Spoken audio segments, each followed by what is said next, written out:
Yo guys, welcome to Scormang vlog again. अनि आज चाहिँ बिहान उठेको कि 6 बजी त बिहानको सिलगढीमा चिसो पनि भइदिरहेको रहेछ हो। तर आफू चाहिँ भने हाफप्यान्टमा चाहिँ फेरि के माथि माथि हुडी लगाइदिएको हल्का।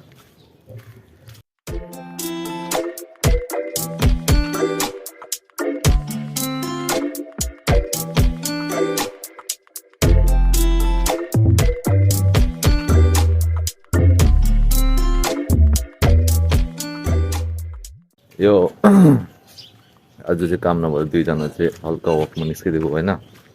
यतिकै अब के देखाउनु नि तिमीहरू देखाएको जग्गाहरू सानो जग्गाहरू चाहिँ अस्तिको same place same locality same slum man यस्तै छ। बिहान चाहिँ खाली खाली होइन, बिहान त हेभी साइलेन्ट हुन्छ नि। अन्त दिउँसो भएपछि के भुच्चा सब बज्यो होला होइन पुरा। तर राति चाहिँ अब के को भुत चल्छ कुनै सानो काप्चिरहेको हुँदैन हो। के गर्नु अब त्यस्तै हो जिन्दगी यिनीहरूको। अब हल्का मर्निङ टी होइन, त्यही हो मर्निङ टी खाएको लगाएको बिहानको चिया लगाएको चिया खाएको जग्गा। यहाँ अहिले चाहिँ हामी हाम्रो चाचाजीकोमा पुग्न आँटेको छ होइन। उहाँ अगाडिहरू अब त्यहाँबाट चिया हल्का खानुपर्छ हो, चियाको अड्डा होइन। उहाँ अगाडि if you want to sit होइन, देख्दैछ त्यो के अरे कोको कोलाको छाता लगाएको जस्तो त्यहीँ हो गाइस। ल हामी चिया अब हल्का चिया पिने होइन, त्यहाँदेखि चाहिँ घरतिर फर्किने। ल This is the tea of 5 rupees tea in the morning, man. Sit down. Yes, that's right. This is morning 5. That's where we are in a race. Cheers. So.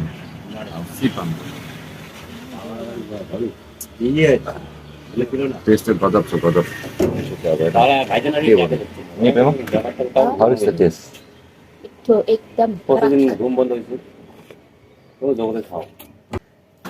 ल खाइसकेर भेट्छौँ अब चाहिँ चिया पनि खाइसक्यो, पछि पनि सक्यो होइन। हल्का गरम तातो भइदियो। अब चाहिँ घाम पनि झुक्ने खाले छ। अब चाहिँ गरम हुन्छ। अब चाहिँ यो हुडी चाहिँ कुनामा लगेर फ्याँक्दा हुन्छ होइन। त्यसमा दिउँसो त के भन्नु अब ढाक्काबाट पसिना चुन्छ नि भन्नु मात्रै सकेको छैन हो। समरमा अब यहाँ आफै उयो के अरे बिबिक्यू हुन्छ हो। यहाँदेखि चाहिँ आफ्नो मासु चुटाउँदै खानुपर्छ गाइस। ल आजको चाहिँ त्यति नै हो। 5 रुपियाँवाला चिया देखाउनु मात्रै लगेको मैले। अनि के अरे एउटा कुरा चाहिँ नभुल है गाइस। ल डोन्ट फर्गेट टु सब्सक्राइब है। तिमीहरूले सब्सक्राइब चाहिँ गर्दैन रहेछ नि। सब्सक्राइब अनि लाइक त ठिकै आउँदैछ होइन। सेयरहरू भिडियो सेयरहरू गर्नु पऱ्यो तिमीहरूको हल्का साथीहरूसँग होइन। के अर्को के भन्यो ल I love you guys. See you in the next vlog. Don't forget to subscribe है। This is not my order. This is my request. This is not an order. This is just a request. Oh, love. I will see you in the next vlog.